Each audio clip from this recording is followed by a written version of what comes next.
and gentlemen, welcome to the greatest podcast you're ever going to hear. Player 5 Podcast, Episode 3.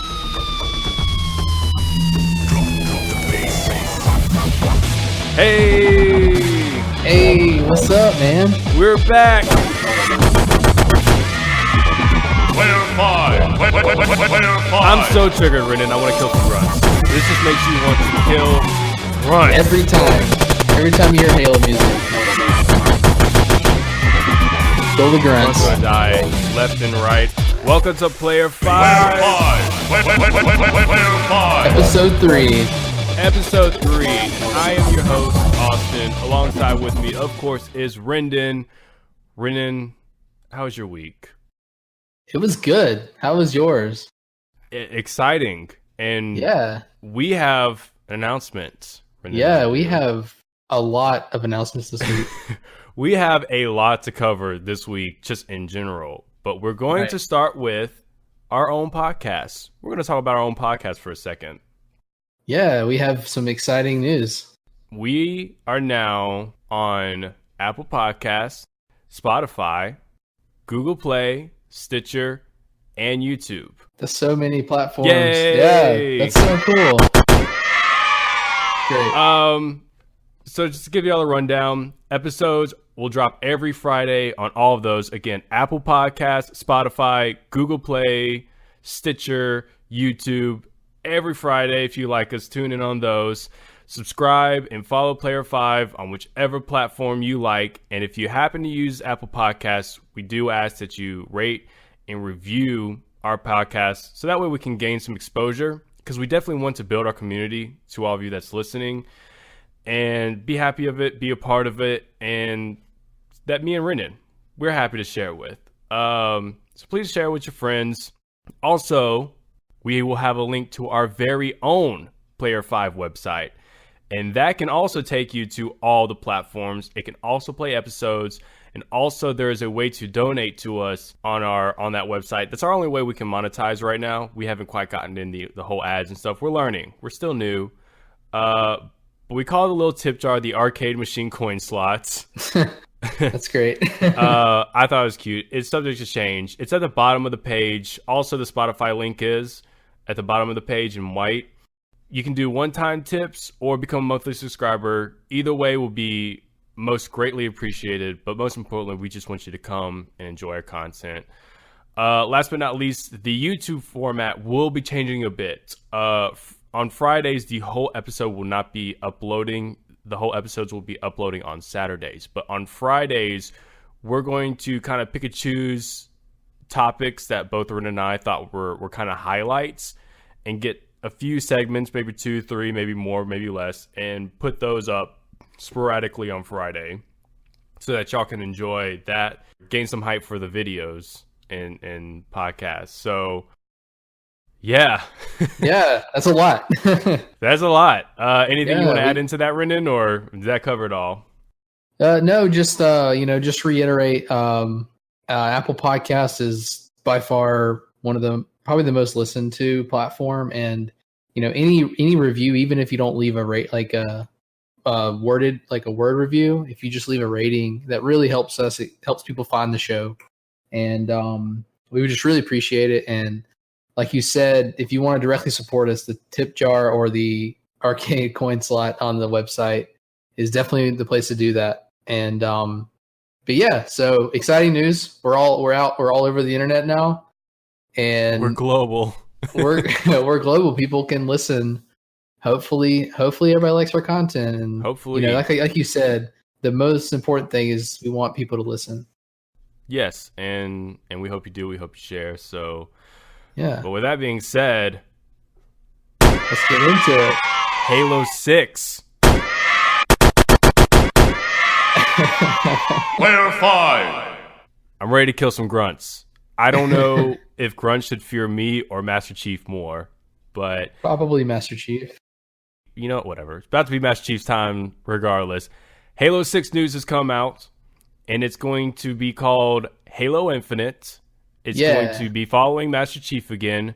directly after Halo 5. The story will continue. How do you feel about it? Well, they announced Halo Infinite, the new name and all that at E3, and I was excited for it then. I will say, in reading the new story that came out, or the new articles that came out about it, they're talking about how it's supposed to continue directly after Halo 5, and honestly, I was shocked because I don't know, the way Halo 5 ended made me think that there was going to be a big time jump, and the fact that Halo Infinite's like we're just picking right back up, I think that's really cool. And whenever I heard at E3 it was called Halo Infinite, I also thought, oh, they're doing something completely different. It's probably not even going to be related to Halo 5. And a few months later, here we are, and it's like we're picking right back up where we left off, which is interesting, and I think it's kind of cool. Now, let's be a bit real for a bit. I feel like the Halo hype has kind of fallen off some. Oh, yeah. I think Halo 5 was not the most well-received Halo. I would actually say out of all the main series titles, probably a lot of people would put Halo 5 at the bottom of the list. Yeah, I agree. It's not 2007 anymore, I guess. Right? Unfortunately. I think a lot of people, it was weird because you weren't playing Master Chief half the time. It was weird. Some new bad guys were introduced, a whole lot of new elements. Yeah. So obviously I think we're going to be playing Master Chief a lot more in Halo 6. Do you think that alone brings back some hype for it? They did a really good job with the trailer that they showed at E3. Right. And we're back on a ring, it seems. Well, So- I do want to say, in even more of the reading I've been doing about it recently with the new news about Halo 6 being a continuation, they did say at E3 that they didn't say it at E3, they said it this time, but at E3 they showed off that the trailer they showed off, the article I read said that the directors and the developers, they feel that was more to show off the new art style and like the new, like, especially if you look at Chief's armor, it's like the more traditional looking Mark V. And like I said, the art style and like the aesthetics of the game and like what the slip space engine can do. So really, I don't think what they showed at E3 was really anything like as far as gameplay goes, just like a little like teaser said, like, look, we're working on it. This is what we're using. Really like some teasers. Teaser. They, it wasn't really exactly going to be gameplay what they showed off at E3, but they definitely showed, like, they used the old kind of score, and the traditional looking Mark V armor was just like, oh yeah, they're going back to kind of what I think more people care about with this one. Yeah, I think so too. I think the way that it's been presented so far and the news has come out, I do think that they consciously knew that Halo 5, they needed to make a comeback. Oh yeah. I hope they get it together right. I also hope that the multiplayer experience gets better. Oh yeah. I agree. I will admit I'm probably in the least qualified to say it because I didn't play one Halo 5 online match in any way, shape, or form at all. Not even one. But nothing nothing made me want to. And I know what some of it was about. I saw some of it, and none of it was like, oh, I just want to do this. Yeah. Because I felt like there was some ways to pay to win, right? Right. Well, okay. Yeah. I'll explain multiple reasons why you probably didn't play. So it's not because I suck either. Well, no, I mean, not saying that. I'm just saying that in itself is a self-fulfilling prophecy, in that, so many people are playing Fortnite right now because it's word of mouth. Everybody's like, dude, you got to play this game. See, no one probably came to you and was like, dude, you got to play Halo 5, because Halo 5's multiplayer was really just disappointing, Right. So you kind of, that's a solid reason not to play, because none of your friends have been like we got to play together, Yeah, word of mouth is always the number one tool for marketing. They teach you that in business, and that influences people more than any ad or online marketing can do. So you're right. Like, no one really did go around and say, "Oh my gosh, Halo 5 multiplayer," because it was huge for 3. It was huge for Reach. Everybody was excited for those. So exactly, and I think that's part of the reason that Halo 5 was so bad. It was just like they really did a very disappointing job on Halo 5's multiplayer. Okay, so to kind of get in detail with that, you said it was a pay to win part of it, and that's true. So they had a mode that to me it was apparent that they spent more time on developing this mode. It was called War Games, and it was either War Games or Warzone. I'm sorry, it's been a couple years, actually 2 years. But I played a lot of it with one of my friends, and I mean a lot. Like I played a lot of Halo 5 multiplayer, and that mode, it was bigger. It had the biggest maps ever. It was like, I forget how many players, but it was a lot of players on one map. It wasn't just like Slayer. It wasn't like 4v4 like Slayer has been in the past. And in that mode, they had like bosses you could kill to get extra points to win. And that mode was pay to win. And it happened to be the funnest mode in the game, honestly, because the old style Slayer, it was fun, but I just feel like they didn't spend as much time developing it. And so I think it was called Warzone. Warzone was a lot more fun, and I spent a lot more time on that, but it was pay to win. So that really was sad, especially when you pay $60 for the base game, you know? Right. And listen, I'm one of the very last people who pays extra into stuff like that. The only thing you can get me on is paying way too much to unlock medals in Kingdom Hearts Union on the phone. Shame me. Shame me on that. But no, I'd never played any of those things that were pay to win. I'm looking at you, EA. Yeah, they were pretty bad at it. Yeah, absolutely. So with all of that being said, what needs to happen to the multiplayer and other stuff like that for this Halo to really bring back the hype that it once? I don't think it's ever going to regain what it once had. It'll never hit its peak is already over, I would say. Yeah. But what would help jump it back to somewhat of its former glory? Well, in my opinion, like you said, it's never going to be the way it was, because I know people that I'm friends with that, you know, they played so much Halo. They were huge Halo fans, and they're even at the point where they're thinking, no matter if it's a good game, they're probably going to be that person's like, you're just beating a dead horse, right? And the thing is, there's people kind of like me who, like, I was a Halo fan because of how fun it was when it was fun, but I kind of went farther, and like, you know, I read eight different Halo books, and I only say that because it's just for listeners to know how dedicated I am to this story and this plot. Not because the books I read have nothing to do with the future of Halo, really. They've taken it in a way different direction.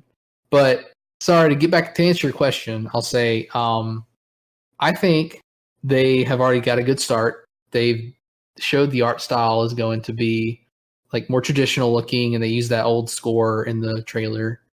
And so they gotta make it about Chief. You know, I mean, Locke. Every time I hear someone complain about Halo 5, they're like, I spent most of the game playing a Spartan Locke. And you said it at the beginning of the show, and most people say it whenever we talk about it. So I think Chief has got to be a big part of it. I agree.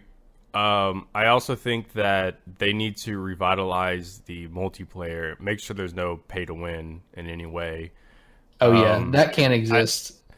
And you know, multiplayer shooters are so different these days because Battle Royale is huge and all these other things. Even just little knickknacks in fighter games or shooter games are big. If you don't have like a dancing emote or something, it's not cool anymore for some reason. Yeah. So I do think that they need to really think of ways to either modes or something different to really shake the multiplayer up. But I also think they should have that classic multiplayer feel as well. Just multiple options to go with. Right. I agree. I think now that you brought up Battle Royale, I think Halo, people like Halo even at the time because, you know, Halo kind of defined shooters for a good time, like a good while of its life. And Halo's not that anymore. And so because we have these huge games, I'm glad you brought up Battle Royale because all these games have battle royale modes. Battlefield 5 has already been confirmed to have one. You know, Fortnite, PUBG. There's so many games that have battle royale, and I feel like Halo doesn't need it. I mean, I think you're right in that they need to keep up with the times, but they got to go back to their roots. Like I said, they got to have Chief as a big part of the prominent storyline, and they got to do what Halo's always done, because the people who are buying this game, on the most part, are going to be the dedicated fans like me that have been around since 2001 actually, when the first game came out. But I referenced 2007 because Halo 3 was like, that was my favorite time in Halo. But you know what I mean? Like, I think that battle royale is not important for Halo. Halo is a good different thing. They're not a modern shooter. They're a shooter that appeals to an audience that they have dedicated fans in. Well, just to throw an idea out, if they did something like a battle royale, I think they should definitely do it the Halo way. And what I mean by that is, I don't think they need to make a huge map, and I don't think they need 100 people. If I was the creator, or if I was 343 making this game, and if I was thinking of some kind of battle royale or last man standing, I would do it with the silent SMGs. I would do the ODST style, like, and make it more of a sneaky thing, because it's been a while since I played ODST, so I'm probably going to sound whack trying to explain this.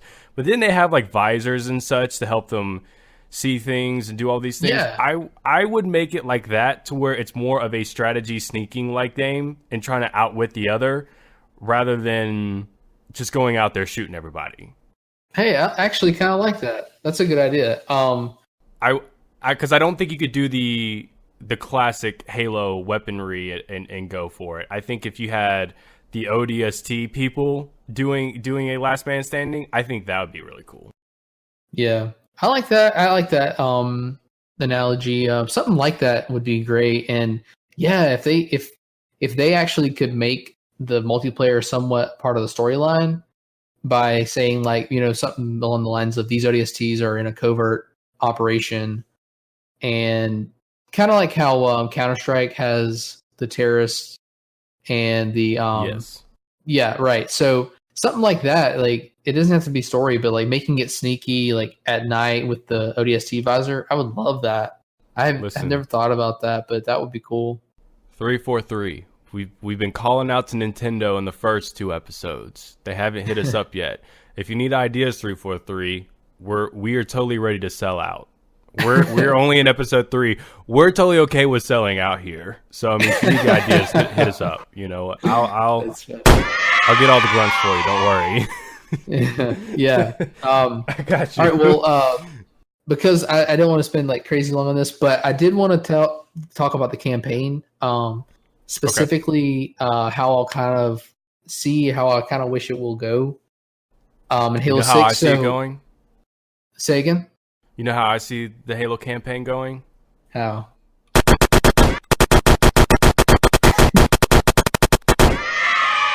Okay. And then there's a covenant. I'm sorry, go ahead. You're good. So I think it'll be, like we said, make Chief the playable character. That's what everyone wants. I mean, just to be completely honest, keep Buck in there, because Buck was a really cool character in ODST and in the new Halos. Take Lockout. I'm sorry, I really don't know how they're so far in with the Locke storyline but most people, including me, we want him out. Like, he doesn't matter to us. No one cares about him. 343 cares. No one else does. But we can keep Buck in it, and we can keep the Arbiter in it, because amazing. I mean, so just to kind of direct where I'm going with this. So the end of Halo 5, the legendary ending, it shows Master Chief meet up with Dr. Halsey and the Arbiter. And I see that, and I'm just so excited, because I'm thinking, if they do what we want and they kind of stay with their roots, they do a entire campaign based around Arbiter and Chief saving the day, basically, just like they did in Halo 3. That was so good. Exactly. I mean, Halo 2 was cool. Most people like Halo 2 a lot more, and that's very understandable. It's a great game. But I personally like Halo 3 because in Halo 2, the Arbiter's still kind of like a bad guy, and he has a more of an arc in that game more than Halo 3. So I'll say storytelling for the Arbiter specifically, it's probably better in Halo 2. But in Halo 3, it's like we're in this world where the elites are good, and most of the elites are good, and the Arbiter is their leader, and the Arbiter and Chief are like awesome, cool, like dedicated superheroes working together basically, and it's so fun. I feel like Halo 3 was a perfect mix between fan service and continuing the story. Right. They finished Halo the fight. 2 set up everything that slogan. could happen. Yeah. Halo 2 set up everything that could happen in Halo 3. And so there's a lot of story elements, and I think that's what a lot of people like, because Halo 3 was a wrap up, and the story wasn't nearly as long as in Halo 2. Right. Plus in Halo 2 you were able to see inside details from both the good and bad side. Right. But yeah, I think Halo 3, with it all coming together and such like that blend really made it funner, I would say. Funner is not a word, but it is now. More fun. Yeah, so I guess I'll say, like, with the ending gives me hope for how Halo 6 is going to happen, and the fact that they're saying it takes place right after Halo 5 makes me even more hopeful. And then put that all together with the fact that the Halo Infinite trailer that they ran at E3 showed off the more traditional aesthetics of Halo. I feel like we're going towards a direction where it's like, they may be going back to their roots, going back to have the fan service, but also continue the story. And I will say one thing real quick, because I obviously feel very passionate about this. I think that Cortana she wasn't the bad guy really in Halo 5, but she was the point of contention. She caused a lot of chaos. Right. And she was actually going like chaos mode. I mean, I think that's what they call it. But Nice. so I think her storyline needs to be wrapped up, but not at the end of the game. I feel like the end of the game, like I guess what you call the third act, needs to be Chief and their people dealing with what Cortana screwed up in Halo 5. But I don't think the whole game needs to revolve around how Cortana's storyline ends, because we've kind of seen 2 full games where it's like all about Cortana, and it's great because Cortana and Chief have a very unique relationship. So I feel like it's important, but I feel like it's more important to get to a point where Chief is content with where he is at the end of this game, because honestly, I don't know if they're going to make another one. So. Yeah. Why do you think they're on the ring? Well, one of the other things they show at the end of Halo 5 is the evil Cortana laughing and one of the Halo rings lighting up. So, I mean, they're probably just referencing that. But like I said, hopefully that's not the whole game is not all about Cortana being the point of contention again, because that's what all Halo 5 was about, really. Exactly. Yeah. I asked for the ring because, again, it's been a while since I played Halo 5, and the story kind of didn't stick with me because I was me either, trudging through it. So thank you for the reminder. Yeah. And I think that is important to make sure that Cortana doesn't dominate the whole story. But actually now it just makes me excited, to see what happens between. What does Arbiter have to do with all of this? Like how is his role going to be played at what I suppose is the end of Cortana's storyline, right? Possibly Halo's within the video game series. And that's I'm excited. Yeah, I'm excited too. Sorry, I didn't mean to cut you off, but I was gonna say Arbiter. He's brought into Halo 5 as a character, but he's in the middle of dealing with his own crap, And I think that what Halo 6 is going to be about or Halo Infinite is going to be about, is going to kind of make them team up. And so Arbiter did team up with them, with the UNSC and the humans in general, in Halo 5, but I want a specific Chief Arbiter team up. That's what I want. Right. And this is talking. This is me referencing that 2007 was one of my favorite years of life because of Halo 3. So, yeah, I mean, I'm a little partial, I guess. I understand. I did want to say, hopefully, and this is something you might be interested in. This is just conspiracy theory, tinfoil hat. This is me thinking that the fact that they're named the game Infinite, do you think that might have some kind of role as like how they want to support the game long term? I guess what I mean is I don't know. I know what you're trying to say. Okay, yeah. I just don't have enough information. I don't know. Halo has always been great with just words, like with how they name their weapons and their enemies and such like that. They've always found great words to use, and I actually think that's one of the reasons why Halo has been so successful. So I don't know. I'm excited to see. Right? I'm excited to see if Infinite has any meaning to the way that they're going to treat the game outside of just the story. Yeah.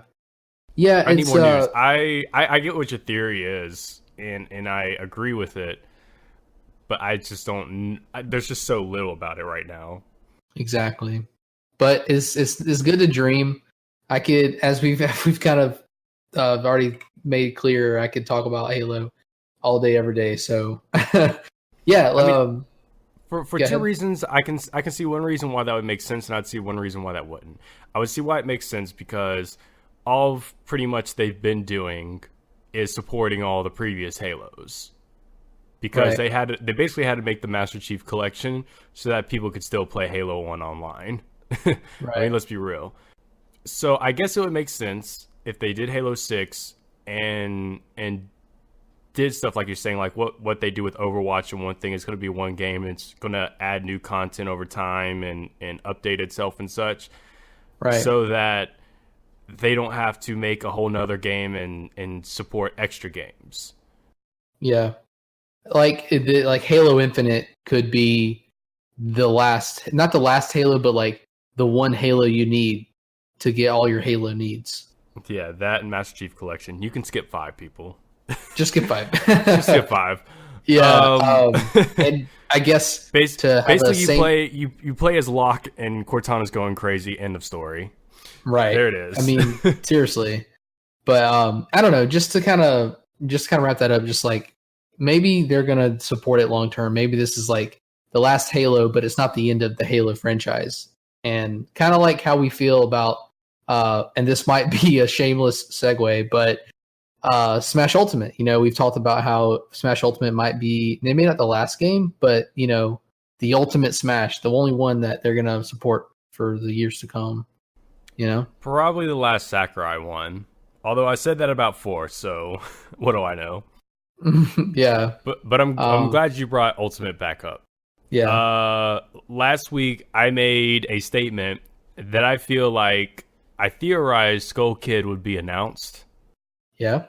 I also said that I've been able to have a good sense of who will be announced next based on the trends that have been happening. I don't really look into leaks, but leaks have always... There's leaks that have been consistent all across the board. That they'll say one or two things the same, but then the rest is all out of whack. And for example, they had Simon Belmont and King K. Rool on a lot of leaks. And it happened. Recently, after I made my statements, or maybe as I was doing it, everything's about Skull Kid recently. I'm not the only one who thinks this, apparently. It's all over YouTube. Everyone's theorizing Skull Kid will be announced. So I'm now giving myself a 70% chance that Skull Kid will be announced. And if it does, I feel like we said it first. We should get our credit for it. But to add on, there's a Twitter user. I don't remember who it is. There's a YouTube video somewhere that explains all of this. Or I could be BSing y'all. Y'all get to just decide. But there is a Twitter user that someone reviewed his tweets. And like before the direct, he did make a tweet. He was like, "Oh yeah, Crom's definitely making it." He also talked about Dark Samus, saying that he doesn't. He says that it's a possibility Dark Samus would come on. He doesn't know how much since Ridley's been, but he mentioned Dark Samus. He did tweet a day before the Direct. He was like, definitely King K. Rool's coming. And on tweets months ago, he says the Belmonts will be in.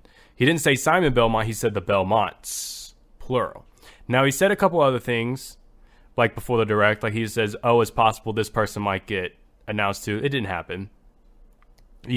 But he oddly got everyone that was on it. And then a few others that he says were possible. He didn't say confirmed or not. But he dropped a list after the Direct he said the top 5 people who have the most chance that are original, the top 5 that will be the echoes, and then miscellaneous long shots. And he says 3 will come from like the top 5 possible to make it original. 2 or 3 are going to come from the echo. Anyways, he gave this whole thing about it. But Skull Kid was number 2 on his list as most possible to make it. I would like to note that Banjo and Kazooie was number 3, and I also have been calling that since 4. So fingers crossed. But he seems to either understand the trends like I do, but starts the trends, I guess, because I don't start the trends. I just kind of understand the trends. Or he knows something that we don't, but he can't give full confirmations. Either way, I'm calling it now. Skull Kid's getting announced. I'm calling it. Okay. It looks like I'm not the only one that follows conspiracies about games. I'm all about conspiracy. I play Kingdom Hearts, Rendon. I'm all about conspiracies. Yeah, I'm trying to help you out there. Trying to get you out of that. No, man. I go to sleep trying to put the timeline together. For the record, I don't hate Kingdom Hearts. I just think the timeline is a completely lost cause. But they're good games. You hate playing Kingdom Hearts.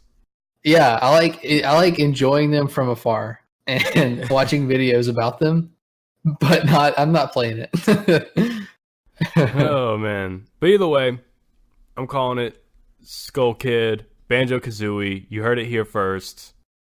I like how you gave yourself specifically a 70% chance. 70% chance. You are. You're 70%. I'm giving 70% chance. I'm giving it. Skull Kid. It's happening, and I'm going to be excited. Okay. By the way, did you see the gameplay of King K. Rool? Oh yeah, it looks super cool. Oh, I'm excited. He's going to be good. He's going to be a hard hitter. He's going to be like Ganondorf or not Bowser. I'm trying to think of another, or Ike. Ike and Ganondorf, those are hard hitters. King K. Rool's going to be that. He looks oddly quick on the ground. Right. But he's still going to have those really, I don't know, he's a heavy for sure. Well, yeah. Well, he's definitely like a crocodile. They look heavy, but they run ultra fast. He's very quick on the ground. It seems like he's very slow in the air, and he's a big target in the air. So that's kind of where you're going to try to juggle him. But yeah. I even watched Zero's analysis trailer on him, and Zero was surprised how quick he felt King K. Rool was. So it'll be exciting. But to also talk about ultimate stuff in Switch. How cool would it be if Overwatch made it to the Switch? That would be cool. I like that segue as well. We're just about the shameless segues this week. It's awesome. Shameless segues, but we don't care. Earlier in the week, Pete Stillwell of Blizzard was talking about Diablo 3 getting announced on the Switch. Now, for those who don't know, last year Blizzard was completely denying everything for the Switch and was like, we're not even looking at the console. We don't even care it exists, pretty much. They really didn't seem to care. Now, all of a sudden, Diablo 3 is happening. Blizzard 3. We have great 3 news for you later in this podcast, so stick around for the 3 news. Anyways, Pete Stillwell was doing an interview as they were asking him about Diablo 3 coming to the Switch. They also said, well, what about Overwatch? And he says, or I'm paraphrasing here, that it's feasible and can totally be done if Team 4 wants to, which is a completely 180 turnaround from them saying last year, there's absolutely no way we're putting Overwatch on the Switch. I don't know which people said that. I mean, Team 4 could have been the ones to say that. I doubt it. I don't really see the development teams really giving too much comments. But it's possible, I guess. I don't know. I wouldn't pick it up. I would be very happy to see it on the Switch. I wouldn't because I already have it on Xbox One and PS4. And I use the Switch a lot on the go. But if you use it as a home system more than on the go, and you don't have the other platforms and it comes on the Switch, I think that would be awesome. Yeah. I think it'd be cool. I mean, I'm with you. I have it on Xbox, and I'm actually probably going to buy it on PC very soon because I have people on both platforms that want to play with me. So I definitely don't need it on a third console. And I'm with you. I use the Switch a lot more as a portable device, simply because it can, and it runs really, console worthy games on portable. But yeah, no, there's a whole slew of people out there that either are not like us and they budget themselves. They only have a Switch. They don't have any other consoles. They have no plans to buy any of the consoles, and they can play this game now if, obviously if that actually happens. So yeah, I mean, I don't think I'd get it, but I feel like they should do it. It'd be really exciting. I feel like it's a good Switch. It's good fit for the Switch. Okay. So I'd be excited to see it get on. Yeah, me too. But shameless segue number 3. Keeping with the 3 meme still. Speaking of Overwatch, we had a new short featuring D.va. D.va. Nerf this. I was waiting for it. I was waiting for you, buddy. Had it just for you. Nerf this. New short featuring D.va showing off new map, Busan, South Korea. I think that's how you call it. I'm never gonna let spoilers. My girlfriend's South Korean, and I'm never gonna let her listen to this episode because if I butch that, I'm probably in trouble, and I'm not getting dinner tonight. So, possibly Busan, South Korea, buzzing something. Busan.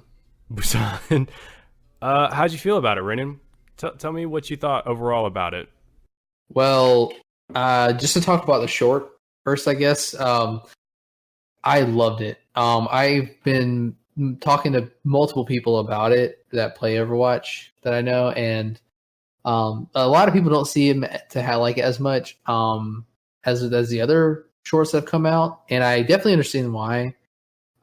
So for anyone that hasn't seen it, definitely go watch it. It's all of these shorts are just so well produced, and the quality is the production value is great on these shorts. And this one is the reason I like it, and the reason that some people don't like it is that it doesn't really tell much of a story, except for it's very short, small little story, and but it's full with action. And that's why I like it. It's got the most real-time action you see in an Overwatch short so far. Most of the other shorts are giving just a backstory, kind of like lore of the characters. Not much action. This is real-time. This crazy stuff's happening, and oh man, it was so fun. It was so cool to watch.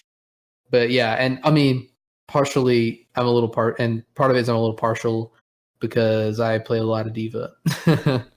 Well, I do think I will say this about the trailer because it was not one of my favorites as far as actually sitting down and watching, but I do think it was the best one with really capturing the surroundings and the scenario of where you were, because I think they did a good rendition of South Korea and adding all the little quote unquote cute stuff that they have, like with the soda drink talking when you open it and all these quirky things.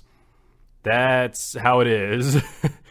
So I thought they did a really good job of capturing the area. Yeah, but it's like you said, I always like the more story filled ones. Yeah. I will say my favorite is still Bastion's, even though I don't like Bastion as a character in the game. His short was a lot more story driven and just so adorable in a weird way, I guess. But yeah, D.Va's, I really like D.Va's too. I'll say, like you said, it definitely gives a good snapshot of like the world of Overwatch and South Korea, where these people are existing in the universe. And yeah, so it's not my favorite, but it was so great. I loved it so much. So what do you think of the new map? Yeah, so Busan, right off the bat, I'll tell you exactly why I'm excited about it more than most of any of the other maps that have been released. It's a King of the Hill map. I think they call it a control map officially from Overwatch. But if anyone's played any, really any shooter out there, it's King of the Hill. It's where you control a point and you have to keep it from the other team. And that just in and of itself is why I'm more excited about it than most of the other maps that they've released, because the games are a lot more, I think. I'm not sure if they're just faster paced, but they're inherently more exciting because they're constantly contention over that King of the Hill spot. But yeah, I find it. I'm really excited about it, and they had the 3 different sections. Sanctuary, which is kind of like a gardens kind of area in South Korea, and then the downtown city area of Busan. And I found that cool, but the best thing is that it's Mecha Base is one of the 3rd sections of the map, and it's D.Va's Control Center, which is like where Mecha Squad had their home base and where they were, building the mecha suits and training, which I'm just excited about seeing that. Yeah, it's cool. Overwatch has always done a great job of not only making great maps, but making sections of maps or themes of within their maps very, very detailed to such in the story. Like you can even, I forget which map it is. It's been a while since I played Overwatch, but you can even find like Genji's little hut in one of the buildings in one of them. Yeah, in Nepal. Yes, Nepal. Thank you. I'm about to be Overwatch's most hated. I'll say, now that you brought that up, in Nepal is where his, but in Hanamura, in one map, which is where the Genji Hanzo storyline takes place in the short, there's an arrow shot into the ground in the short, and that arrow is in the map at all times, and it never disappears, which is kind of a cool little detail. I remember that. Overwatch, good job. Yeah. Blizzard, if 343 hasn't called us yet since we've shot them out. So if you need anything, Blizzard, we're ready to sell out. We haven't even sent this over for 343 to call us up yet, but Blizzard, come on. We'll give you some good ideas. Yeah, you heard what we talked about for 343. Yeah, I'm definitely excited. I can't wait to get back into Overwatch. I need to get back into Overwatch to start playing it. So, because I still haven't played Wrecking Ball yet. Oh yeah, Wrecking Ball's very interesting. He's going to be a really cool character. I'm so far behind, but I'll say he's gonna be, but he's actually already in competitive. He's definitely shaking up the meta, pro and just on ladder. He was definitely made to get through chokes. So anyone who doesn't use him on certain maps, kind of wasted opportunities. They're gonna either have to learn how to play him or learn how to play against him for sure.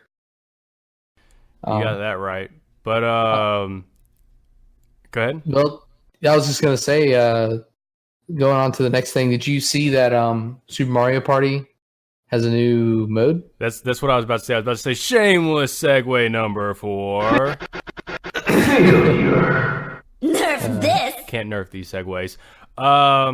Guys, these are very shameless because we do have a lot to go over because of Gamescom. So we're just going through.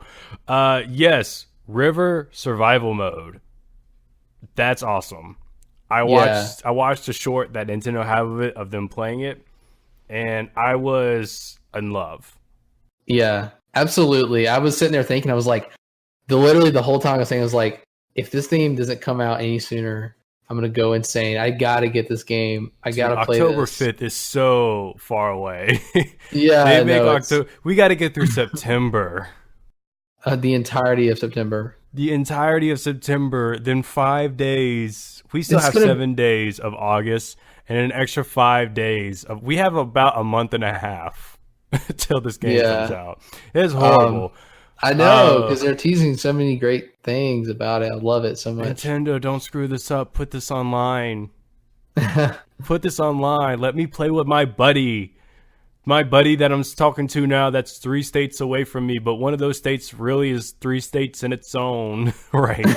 Texas is way too big. Texas is way too big. I had to drive through it twice. I regret both times. Nintendo, put this online.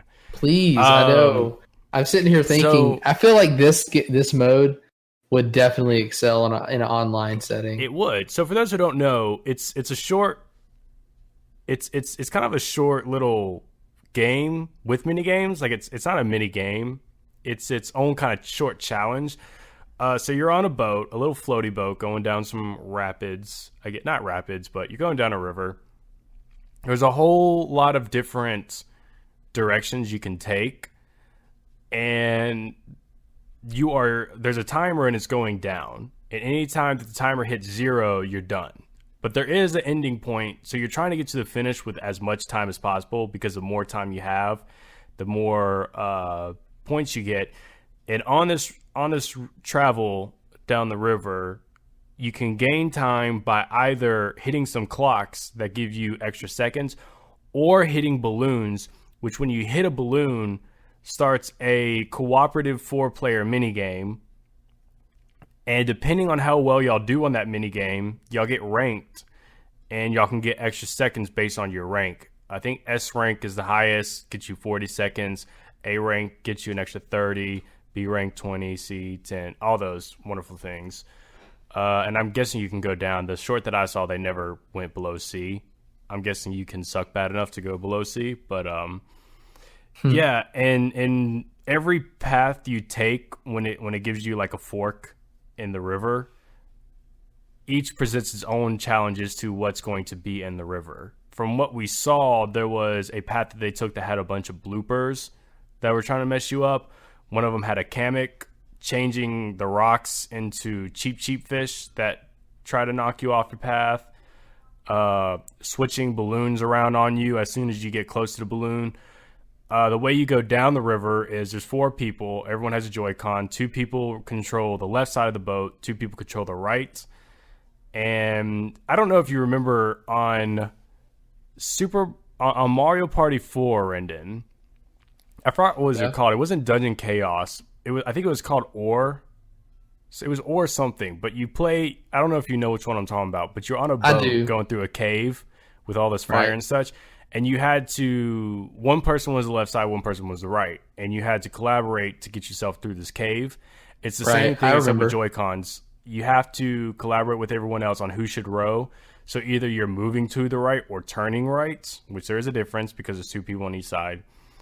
And with all these rocks and dangers in your way, you got to pretty much yell at everyone to tell them what to do. Yeah. That was fun. So it's a very collaborative, short game with mini games in it. It needs to be online. It needs to be online. I will say, I think it'll excel online.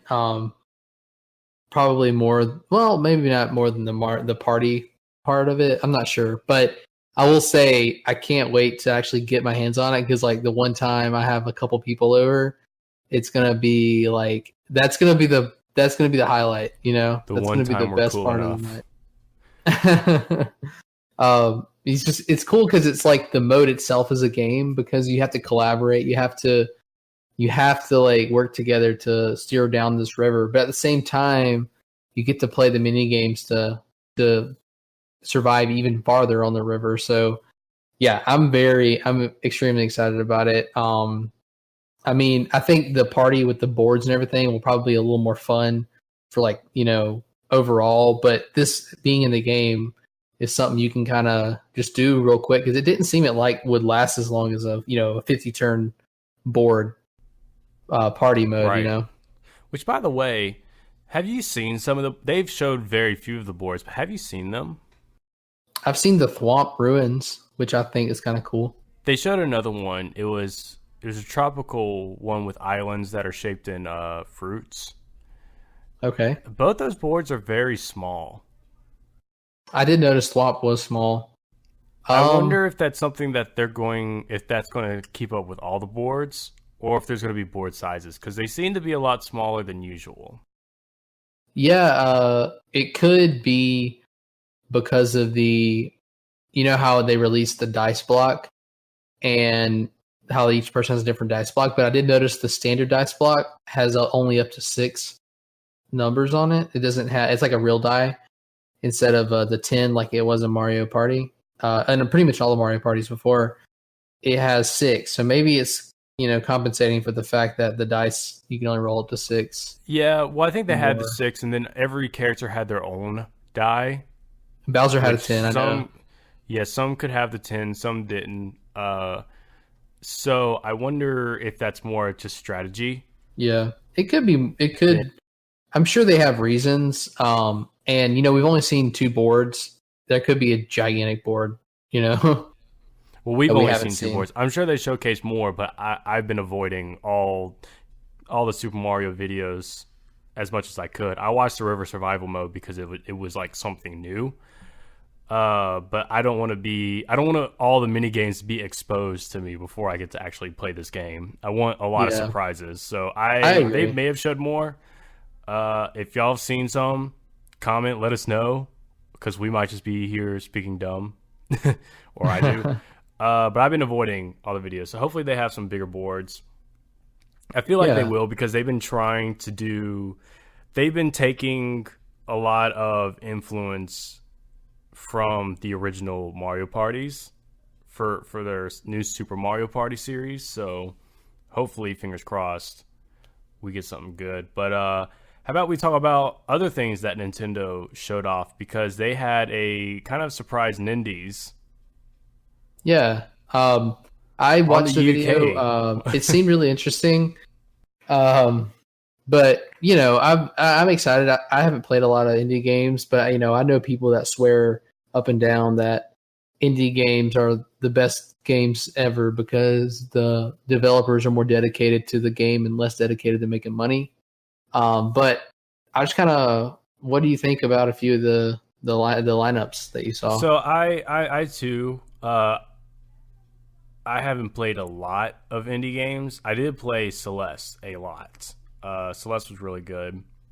Yeah, I think Celeste moved from indie to kind of mainstream because it was so good. Celeste did a lot. It blew up. Congratulations to those people, especially in the speedrunning community. Oh yeah, Celeste was a very magical game. If you've not played Celeste, you need to. It tackles a lot of a social issue that I feel is very prominent in today's society, and it's a lot more down to earth than you think it is. So if you haven't played Celeste, you totally should. But as far as this Nindies, I have 3 on my list that I care to bring up. One was Morphe's Law. Morphe's Law has been showcased for a while. For those who don't know, it's an interesting concept for a shooter. It's a 4v4 shooter. The main classic mode is everyone starts off the same size, but on this map. But if you shoot someone in the arm, their arm grows smaller and your arm grows bigger. If you shoot someone in the legs, your legs grow bigger, their legs grow smaller. Vice versa. If they're shooting you in the legs, your legs get smaller and theirs goes bigger. And the purpose of it is, like, there's a lot of different paths on this map. Some you can get to when you're big, some you can only be when you're small, and it adds a lot of strategy to it. Wow. Very interesting concept. What I heard, though, and I've seen a bit of gameplay, and I kind of agree, it was kind of wasted potential. As in, there was a lot of cool concepts this game had, but apparently the execution wasn't the greatest, and as of right now, the online mode is very laggy. I'm sure that'll change. It usually happens when new games come out, especially from an indie platform. they got to figure out their servers and such. But they also have different concepts where on all the maps, regardless of what mode you play, there is a giant version of you. So like it's a red versus blue type thing, and they're all Mexican looking dolls. They have like the Mexican detail on their faces, and the map is being held by two huge ones, one red on one end, one blue on the other. And there's like a mode where you need to get on the other side of the map that they're holding up and shoot their big giant version of them. And then that's how you like get points. And then you got to take it to an altar and grow your statue or something on an altar based on how much you shot from off the giant guy. It's very weird. But it's cool because if you're like shooting the giant guy and the like right arm, the stage will start tilting down right. If you start shooting him in the leg, that whole side of the stage will like start going down. Wow. Because their bodies will change as well. And so it makes it hard because there's some stage hazards that come with that, which then make it like if the stage is tilted completely one way, which means the team is dominating, it's harder for them now to get to this side because of the stage hazards, which kind of gives the other team an opportunity to go shoot the other avatar guy. Okay, so that sounds really different, and like it sounds like there's like strategy on so many levels in that game. So I will say that the concept is amazing. I think it's a great idea. But I hear that the execution just wasn't there. Well, it makes me excited they're coming to the Switch. That means they'll probably get a little more mainstream it's feedback. It's out now. It's on the Switch. Okay. So now if more people play it, more feedback they'll get and the better they'll make the game. If you look at Overwatch is a completely different game than what it was when it came out. So maybe with this Murphy's Law, maybe you said the implementation was not good. Take a few months, it might be great. So, and that sounds like a very cool concept. And I hope it does get better. My fear about it is that since it's an indies game and they don't have as much to do as far as being able to market and promote, that it's too late, Like, a lot of people are kind of upset with the game already. There's been a lot of bad news about it. And I fear that it's just going to get brushed to the side because I've seen the gameplay and the concepts and everything, like I said, are awesome. And I would love to really see this blow up because if it gets better, I would definitely try it. I'll definitely get it because I like the strategy involved into it. I just hope they can get it together soon. So that was shown off at the Nindies. It came out right after the Nindies was shown. They also showed Bad North. Did you see that one? Did you like it? I did. Bad North, when they first showed it, I forgot if they showed Bad North at earlier this year in a direct or E3. I think at an earlier direct. I was very hooked to Bad North. Yeah, I'm kind of the same way. I saw it a little earlier on than this, and it seems very like kind of goofy pirate themed. And I mean, first of all, I like the aesthetic in that way, but it also looks very symmetrical and like with the troops, how the way the attacking is like a very like with the forces, it seems like a very strategic game. It looks like a mini Stronghold to me.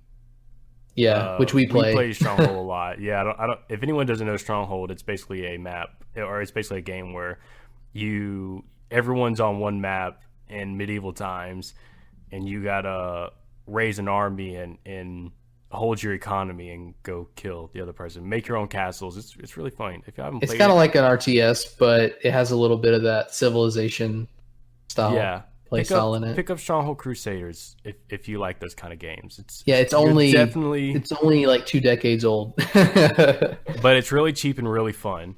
Right. It kind of reminded me of a mini of that. It seems like you're stuck on this island, the wave of enemies are coming for you, and you kind of got to build your defenses up and go for it.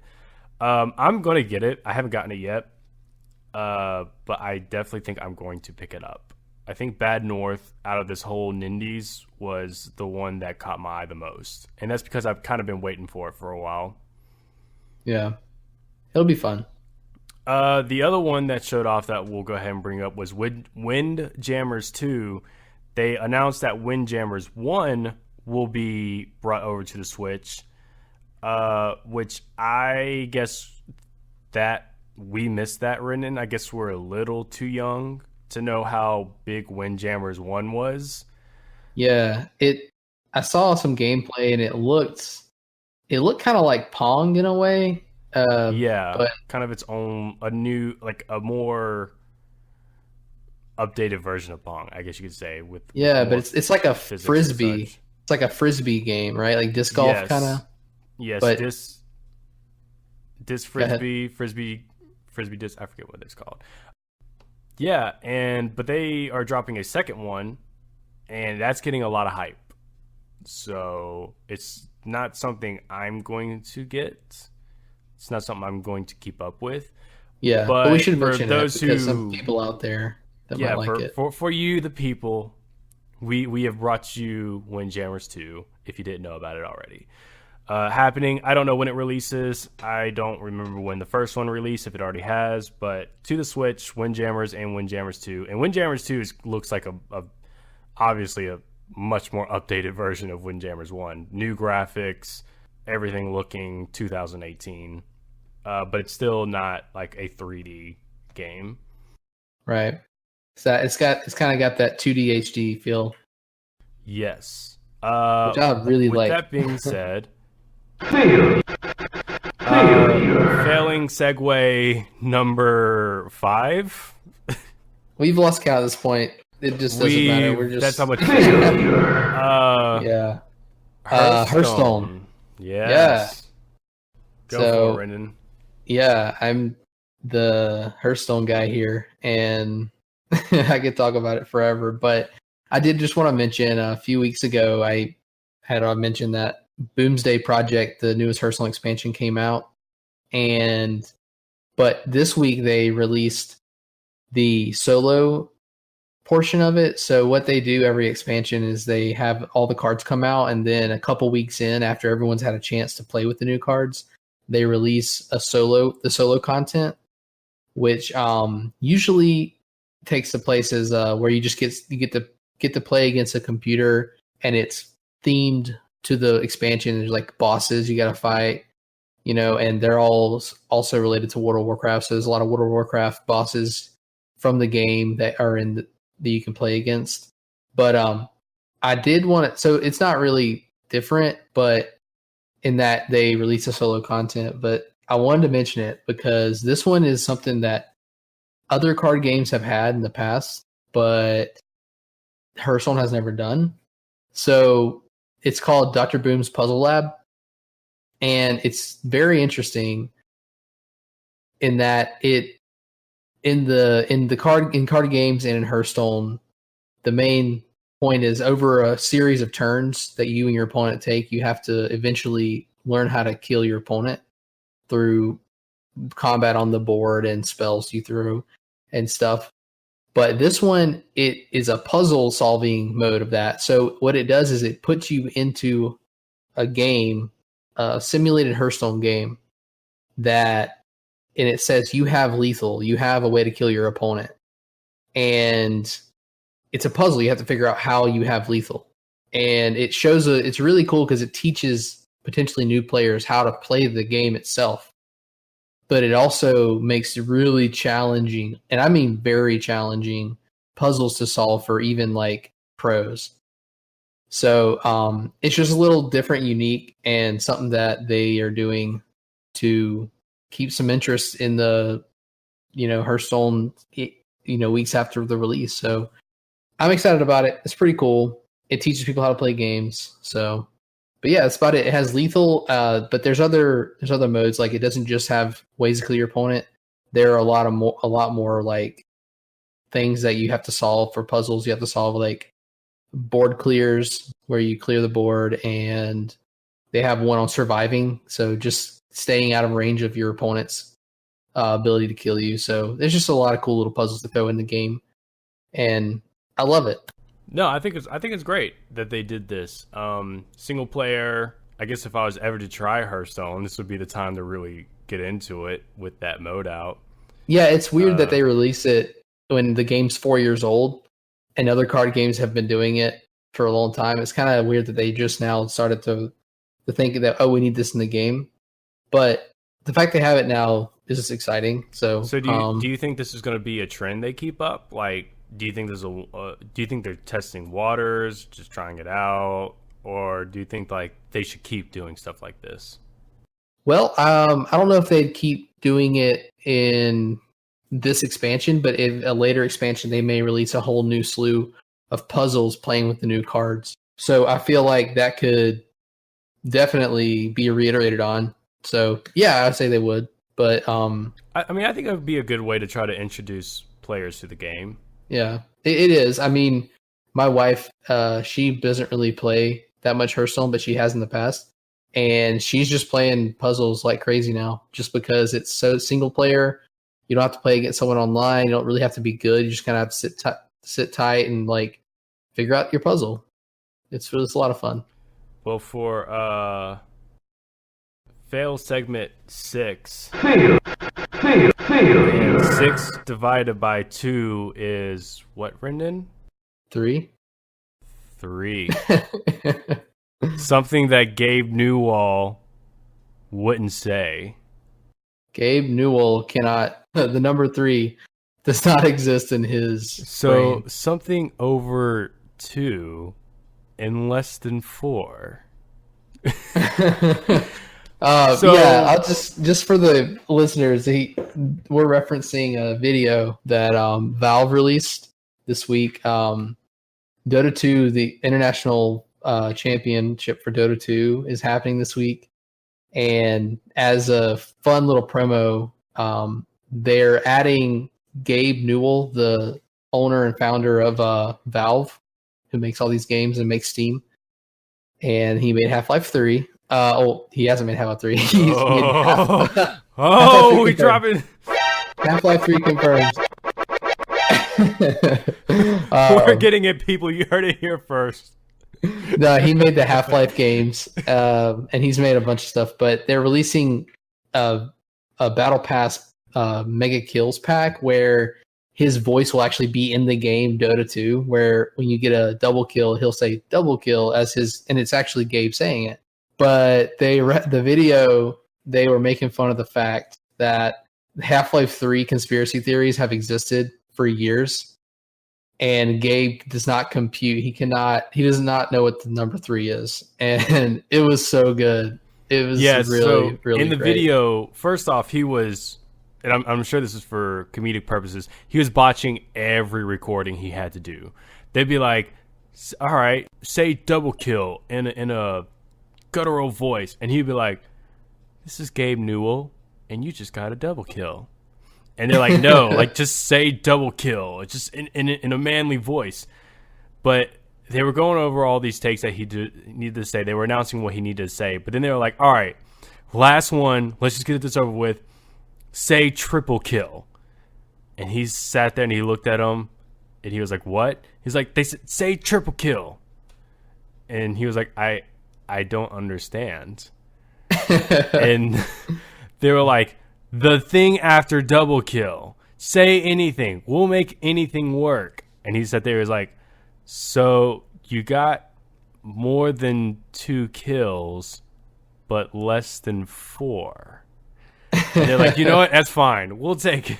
We'll take it. I wonder if he'll actually say that in the game. That would be amazing if they actually avoid saying triple kill in the game. We could find out pretty soon. It'll be out soon.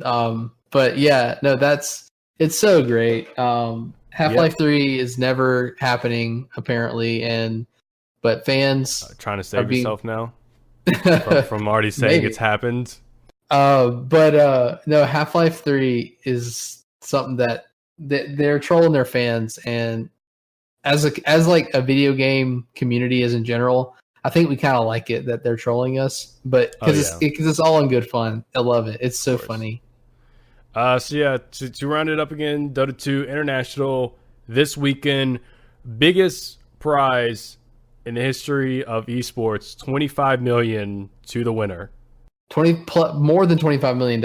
And that's crazy. It's not just the winner, it's split up among the, top few people, but that is so much money. And it's more than $25 million because if you buy the battle pass, which includes the Gabe Newell Mega Kills pack, I think it's a quarter of the purchase goes to the prize pool. So it's just growing and growing. The hype is just so real about it. I mean, this is definitely huge. This is definitely a topic we're going to cover on this podcast one day, but the impact and the growing impact of esports. Oh yeah. And it's video game definitely. competition. It's just this last year alone has been a lot of strides into it. Right. Now ESPN is going to start showing these things. It's beautiful. Yeah. Beautiful thing. We definitely need to spend some time on that because I think we both have plenty to say about esports in general. I think we do. But shameless segue number 7. I'm talking about let's this one. We have NVIDIA announces a new GPU lineup. Rendon, you are the tech guy. Tell us what this is. Okay. So I follow tech news a lot more than probably a lot of people. I surround myself with that all the time. But Nerd. I'll just say it. Yeah. Okay. Those are fighting words. But no. So NVIDIA released a new GPU lineup. I will say they seem, and from what I can tell, it seems like a huge generational leap. A lot of times you see in tech with like processors and graphics cards, CPUs, GPUs, they make a lot of little iterations every time they release a new line. They're like, oh yeah, we did this. And they want to say it's the biggest, best, but really they didn't change much. Kind of like the new iPhone, very small iterations. But ever so often a big technological leap happens. And I'll definitely say NVIDIA seems, now we haven't seen all the real life performance of it yet, but it seems like NVIDIA is making a big like technological leap with this lineup. And they released 3 new graphics cards, the 2080 Ti, 2080, and 2070, replacing the 1080 Ti, 1080, and 1070. But they are focused on real-time ray tracing, which is really just going to be really in-depth lighting graphics. And it's going to be cool. People out there who maybe not follow tech news as much, if you're looking to get into PC gaming, NVIDIA just announced a GPU. Maybe wait till after it comes out next month and the performance benchmarks come out, and consider them before you go out and buy a 1080 right now for full price, because it's about to go down in price and the 2080 is going to be in. It's a newcomer. Right. And another new thing, just a side note with this whole NVIDIA announcements, is that a lot of people believe that Nintendo's getting a revision now, or the Nintendo Switch. It's not happening. I don't think so. It's too early. But a lot of people are lashing with no official information that it's a thing that Nintendo is going to be revising their Switch with upgraded NVIDIA technology. Just a thing. I don't know. The people, the internet, someone says it and everyone takes off with it. So I'm just saying I don't think it's going to happen because of all these new announcements. But yeah, that'd be cool. But honestly, the Switch is so early in its life, I don't see that happening too soon. But yeah, let's go through these last couple and we get into the games. But Spyro Trilogy news. You know a lot more about the Spyro this. Reignited Trilogy has been delayed, I think, a month, maybe a little more. I think a lot of people agree that this should happen because it seemed like they weren't ready for it in the first place. Number two, it seemed like they didn't even have 2 or 3 going to be on the disc. It seemed like you had to download those 2 with just the first Spyro being on disc. So that was a really weird situation that no one understood. It got delayed, so hopefully they can fix it all, and all 3 will be on the disc.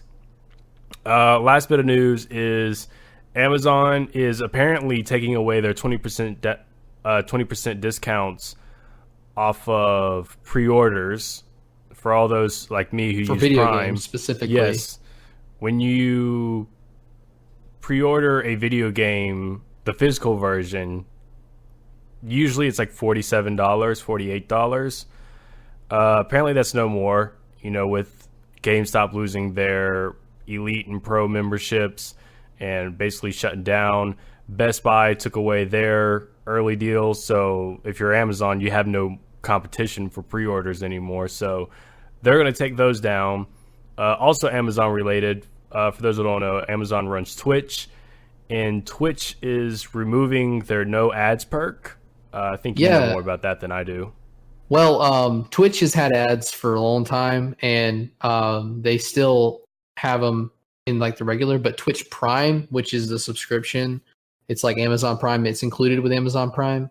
Twitch Prime had a few perks that came with it. Like it's kind of like how Xbox gives away free games every month with their gold membership. Twitch Prime gave you games through the Twitch app, and from the Twitch website. But every time they gave you games, but they also had a couple of the perks is you never had ads, and you had a free sub, so you could subscribe to your favorite channel without having to actually spend money. It was a Twitch Prime sub, so that was included in the Prime membership. So it was a cool way for people who already have Amazon Prime, but they don't have this money to blow and spend it on subscribing to their Twitch streamers. But they could still subscribe because it was included in the price of their Prime membership. But and that's still there, but they are removing the no ads, and that's really the main incentive of having Twitch Prime, if we're completely honest. We can argue stuff like YouTube Red, they get the originals, the YouTube Red originals, and they get music being able to play while the app's closed. But really, Twitch Red is, YouTube Red, to be related to this, is so popular because you don't have to worry about ads on YouTube. And now Twitch Prime is going to be running ads in their subscription service, which is just not okay. It takes away all incentive, I feel like. Yeah, it's kind of a weird situation that they seem like everything that has to do with video games and Amazon, they're just kind of saying meh, whatever now. Yeah. Taking away all their incentives. It's weird. I don't know why, but yeah, I don't get it. I hate it more too because one of the things that they said, the reasons they were going to put ads back on Twitch Prime, is because it's going to help support and help the content creators monetize. But in turn, it also makes Amazon monetize. So it's like, right, you're just saying their reason for giving it is because they're trying to champion the creator, but they're 100% taking a cut of that ad revenue. Well, of course, yeah, they're going to make it seem one way and it really be the other. Do you think Amazon's going to add another paywall to get rid of ads? If they don't, I feel like it'd be crazy, because having any kind of content online, especially stuff that's watched as often, like if you can't have an ad-free version, it's just like, what's the point? Because streaming's gotten so popular, like Netflix and so many streaming platforms have gotten popular because it's like, we don't want what cable is. We don't want to have to watch ads in between our content, be that someone streaming a game or be that a show. So I don't understand it. I feel like they're just greedy and not really making a good business decision in this way. So yeah, what big businesses do. Right. With that being said, hopefully our last shameless failing segue. I think that's it for the news for this week. We had a lot. We had a lot. Yeah, sorry. We were just had to go through. So we hope y'all enjoyed that. But as we always promise, we play games at the end of our podcast. And we want y'all to engage, see if y'all can get the answers before we do. We Yeah, start and- every week of our games with a trivia, which goes back and forth between me and Rendon. This week it is I have a character that Rendon must guess with 5 clues. After I give each clue, Rendon has to give a guess. And we'll let you know the surprise game as it's new. Of course, this is only episode 3, so most of the games are going to be new. But we are introducing a new one after this, and so we'll get to that after. But Rendon, are you prepared for this character I have for you? But yeah, that being said, yeah, I'm ready. She is the mascot of her game, but it was not the first game she was in. Whoa, That's okay. the first clue. Ooh. Okay, I just want to say Nintendo off the bat, Nintendo character. Because I know you. Birdo. No. Okay. She was the first character implemented in the game she is a mascot in. Okay, say that again. She was the first character implemented in the game she is a mascot in. Implemented. Okay. But she was not. But she was still part of another game before. She was in another game before this, but the game that she is a mascot in, when they started making the game, she was the first character made. Okay. Is it Lara Croft? It is not. Okay. This third one's kind of funny. Searches for this character in the adult site Pornhub saw such a dramatic spike in user activity when this game came out. Oh my gosh. Actually, there was legitimately, I'm not giving the stats for it, but there was legitimately a stat out for how many people came on looking for this character on that day. It's a pretty big spike. It's funny but sad all at once. All right. God, this is going to make us sound misogynistic now. No, that's a real fact about a character. That's a real fact. Is it Samus? No. Okay. Her main rival killed a religious leader she followed. Her main rival killed a religious leader that she followed in the game, I guess. Yes, she was following a religious leader that her main rival killed. Is it Sombra from Overwatch? No. Okay.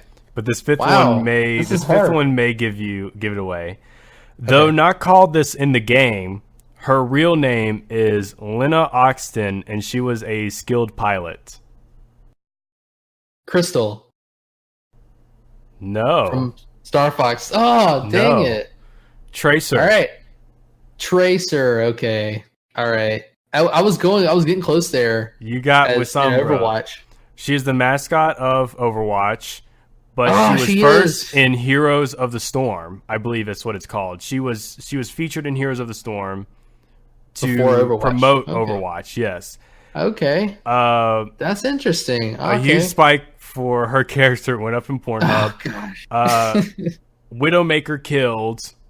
Who is that robotic? The kind of Buddhist robot. Zenyatta? Not Zenyatta, because Zenyatta's still alive. You're right. I forget his name. It's in the Tracer short that when Tracer dodged Widowmaker's bullet, it hit the religious guy. Man, if I just would have thought about the mascot part, I would have got it because I was on the Overwatch. I thought you were going to get with fifth because Lena Austin, she was a skilled pilot. I forget the whole backstory, but basically she was in a new type of fighter aircraft that was able to skip within time. And she had a crash or something, but she had an issue staying within time. You probably know a lot more than me. And so Winston created the thing on her chest to help her stay within time. Again, I'm not saying the right words, so I'm going to be Overwatch is hated by the end of this episode. But well, that was good. I was on the cusp of it, but I just for some reason Conrad defeated. Sorry, I always get it wrong. Defeated that one. Okay, thanks. All right. Well, That sucks. I lost, but That's the that first means one you we've get to- lost. Yeah, we've only ever gotten it. We've done a practice podcast before we did that. Knowing it's exclusive, none of y'all get to hear that one.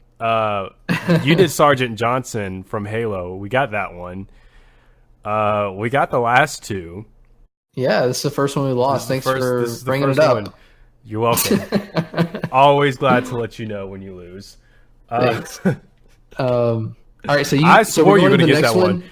We're going to the next game. We're going to the next one. Real quick, though, what's funny is I made all those clues before all this Overwatch information came out with D.va. And I was like, when that came out, I was like, oh, no. He's going to be refreshed on all things Overwatched. He's going to know. I thought I was going to give it away. I was almost this next there. Game, so, let me explain this next game. So this is we're calling it Two Truths and a Lie. And that's kind of where the game is. So what's going to happen is we're both going to take turns, and I brought to the table, I brought 3 different things that I've either come up with or have found on the internet or something, and 2 of them are truth. They are the truth. The statement I make is the truth, and one of them is the lie. And Austin has to figure out which one is the lie. And exactly. And mine will to kind of be mix different. things up. Yeah, to kind of mix things up. Austin is going to have 2 lies and a truth, and I have to guess the truth. And when you hear the gameplay, it'll kind of come to light. You'll see what we're kind of going for. Damn, I should have got a "You Can't Handle the Truth" soundboard. We'll do that next time. Next time. But yes, so because you won the coin toss, you get to decide and determine who goes first. I'm going to guess yours first. I'm going to figure out your lie. Okay. All right. I'm ready. Okay. So I'm going to say 3 statements, and you have to figure out which one is a lie. Okay. All right. Statement number 1. Nintendo of America was at one point the majority owner of the Seattle Mariners baseball team. Okay. All right. Statement number 2. Shigeru, I don't know how to say his name. Shigeru Miyamoto. Everyone pretty much knows who he is. He created Star Wars. He created What? Dude, he created everything. No, he created Mario, Donkey Kong, and The Legend of Zelda. Shigeru Miyamoto, absolute legend. Here's the next statement. Shigeru Miyamoto is not allowed to bike to work because his safety is too important to Nintendo. Okay. And then the third statement is the Sega Genesis was the first video game console to be played in space. See, that last one sounds way too outlandish that I can't call that the lie because you don't come up with that. You don't just come up with that. I feel like I've read the Shigeru Miyamoto thing. I don't know if they wouldn't let him ride a bike. I could see that being true. I'm calling your first statement a lie. Nintendo of America owning a large percentage of the Seattle Mariners. All right. You are wrong. Defeated. Failure. Dang. Yeah, so Nintendo was at one point the majority owner of the Seattle Mariners. The former president of Nintendo bought the team in 1992 for $125 million. Nice. Calling it a goodwill gesture to the city of Seattle. That's where Nintendo of America is based. The truth, that was true. And then the other truth is Shigeru Miyamoto is not allowed to bike to work. And the lie, which you said I couldn't come up with because you're a jerk, is that Sega Genesis was the first video game console to play in space. And you know what? That one first threw the red flag at me, but I was like, that's way too... It was the least specific of them all, which was what I would usually go with. Yeah. But I picked the first one. So I picked the first one because I actually didn't know Nintendo of America was stationed in Seattle. I picked the first one because I felt like you could have saw that and it be a different baseball team, and you switch the baseball teams around. I feel like the Sega Genesis one I felt was like the Leslie Talic, but that was kind of out there enough that I was like, it's possible, I guess. It's funny you say that because I did do that for the lie. The first video game console to be played in space was the Game Boy, and I just changed the console. So, yeah. Oh, I didn't know that. You weren't far off, yeah. So, Game Boy was the first video game console to be played in space.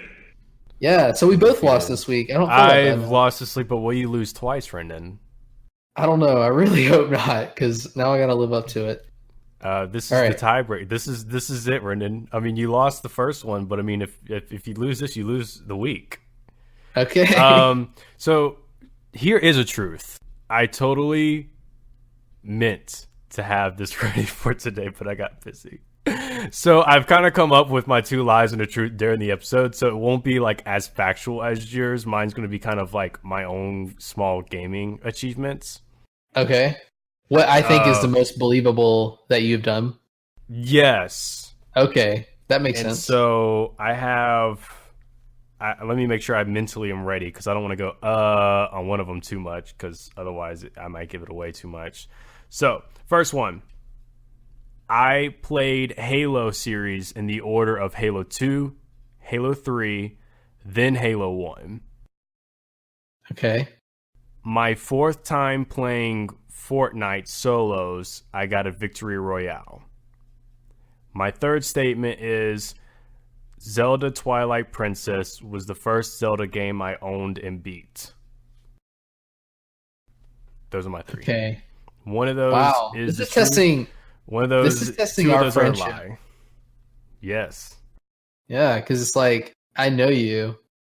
I feel like anyone out there listening would say that you getting a Victory Royale only on the 4th time playing Fortnite is a little unbelievable. I may be wrong on that, but and I specifically remember you said the order in which you play Halo was Halo 2, Halo 3, Halo 1. Yes, and then the other one was Twilight Princess was the first Zelda game I owned and beat. Okay. All right. I know the Twilight Princess one's right. That's true. I'm like 99.9% sure.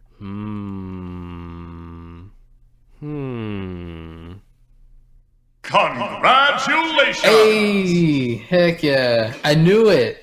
Because your first Halo game was Halo 3. Congratulations! I played Halo 3 first, and then I played Halo 1 and 2. Nice. I made 3rd place on my 4th time playing Fortnite solos. That's pretty good. I was close. Yeah, not bad. That was actually my last time playing Fortnite solos too. That was actually the last time I played Fortnite. I got to 3rd, and then I just haven't continued. I didn't get hooked on it as much. Of course, I was hoping you would play it with me. You never did, so I had no one to play with. I was just kind of sitting there and them. Yes, Twilight Princess was the first official Zelda game I owned. It wasn't the first one I played, obviously, but it was the first one that I truly owned, and it was the first one that I beat. So, yeah, I remember because Congratulations! you got so hyped about that game, and that could be part of the reason that you like it so much more than any others. And I don't know if you like it the most, but I know you have a huge fondness for that game, and it probably is because that's what got you into Zelda, right? No, I was way into Zelda before that game, but it kind of boosted my hypeness because I think at that time you had the Zelda Collector's Edition on the GameCube that came with the Ocarina of Time, Majora's Mask, and all that. And I played through those a few times. I never beat them, but I've watched you play and I've held the control, so I knew what all Zelda was about. But Twilight Princess was the first one I did. Well, that was good. I redeemed myself. I did it. You did. You won. You won the week. Congratulations! I actually just called you awesome. Con a few times. Is all I really did. Congratulations! All right. Well, that will do it for episode 3. That's it. We did it. We got Player there. 5. Player Grunts will die. We'll get 6 grunts specifically for Halo 6. There we go. Nerf this. Nerf this. And Diva's in there too. She was in the episode. That makes sense. We'll just hit them all. Player 5. Nerf this. Congratulations. Defeated. Everyone I gets think- a moment to shine. I think that was the first time we debuted the do a barrel roll. it? Sound bit. And you know, this was like the 3rd one we picked. Right. We just haven't That's such a had, good one. the moment wasn't there. We're waiting for Star Fox, something Star Fox related to come up. Yeah. Outside we'll of talk about it soon. Starlink Battle of Atlantis, whatever it was. Yeah. Well, I do want to say before we head out, I want to say, just a reminder, Apple Podcasts, leave us a review. It helps people find the show. And Yes. all All links will be in the description of our YouTube video, along with our official site, which can take you to all of them, but we'll have the specifics in there. Also, remember our arcade machine coin slot tip jar if you love us that much. Yeah, we're excited. We're definitely excited. Everything's looking great. Yeah, we're on all the platforms. Feeling good about that. So Now share us. Tell your friends we exist. yeah, comment. We want to build a community. It'll be great. We do. It's going to be great.